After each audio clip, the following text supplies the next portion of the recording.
Bisakah Struijk dan Sananta main bareng di Timnas Indonesia U23? Namun sebelum masuk ke pembahasan ini jangan lupa subscribe dan aktifkan lonceng notifikasinya agar tidak ketinggalan berita terbaru dari channel ini. Timnas Indonesia U23 akan diperkuat 4 striker saat tampil di kualifikasi Piala Asia U23 2024 di Stadion Manahan, 6–12 September nanti. Pelatih Shin Tae-yong memanggil pemain yang berkiprah di luar negeri dan pemain yang berkompetisi di dalam negeri. Keempat itu adalah Rafael Struijk Ado Den Haag Titan Agung, Bayangkara FC, Ramadan Sananta Persis Solo, dan Hoki Caraka PSS Sleman. Dua nama yang dipilih STY yakni Struijk dan Sananta menarik perhatian. Ini karena keduanya paling berpotensi jadi andalan STY untuk menggedor gawang lawan. Struijk punya kans besar main sebagai starter mengingat statusnya sebagai pemain ado. Sedangkan Sananta telah membuktikan ketajaman bersama Persis dan Timnas Indonesia U23 di Piala AFF U23 2023. Lantas apakah Struijk dan Sananta bisa dimainkan secara bersamaan oleh STY di lini depan Timnas Indonesia U23? Struijk dan Sananta memiliki karakter permainan yang hampir mirip. Keduanya merupakan pemain yang punya naluri mencetak gol mumpuni di muka gawang lawan. Dua pemain yang sama-sama berusia 20 tahun itu dibekali kecepatan dan insting gol mumpuni saat berada di kotak 16 pas.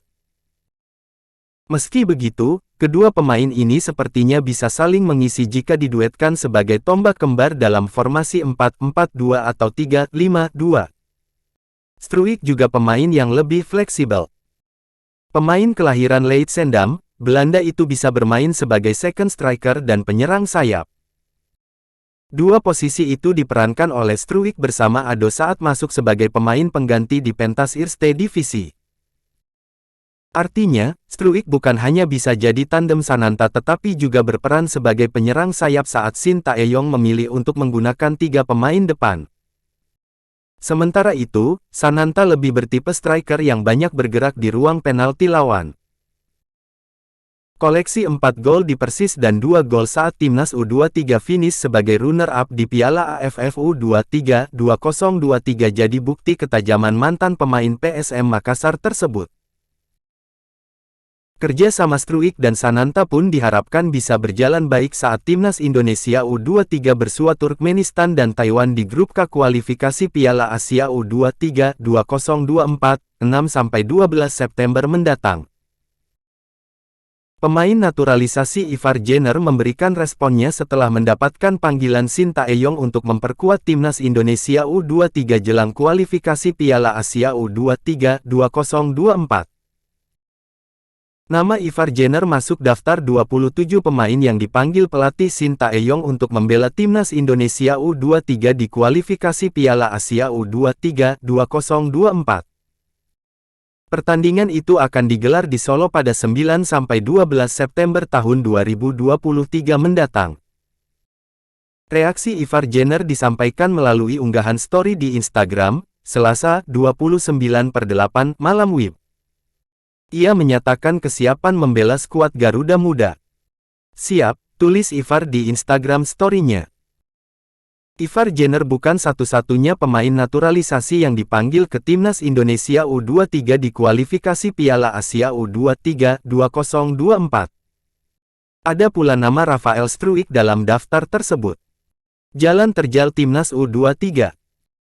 Timnas Indonesia U23 tergabung di grup K kualifikasi Piala Asia U23 2024. Pasukan Shin Tae-yong itu akan bersaing dengan Chinese Taipei hingga Turkmenistan.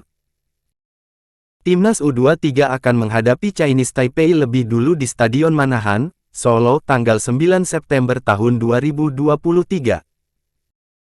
Setelah itu, skuad Garuda Muda akan menjajal kekuatan Turkmenistan pada tanggal 12 September tahun 2023.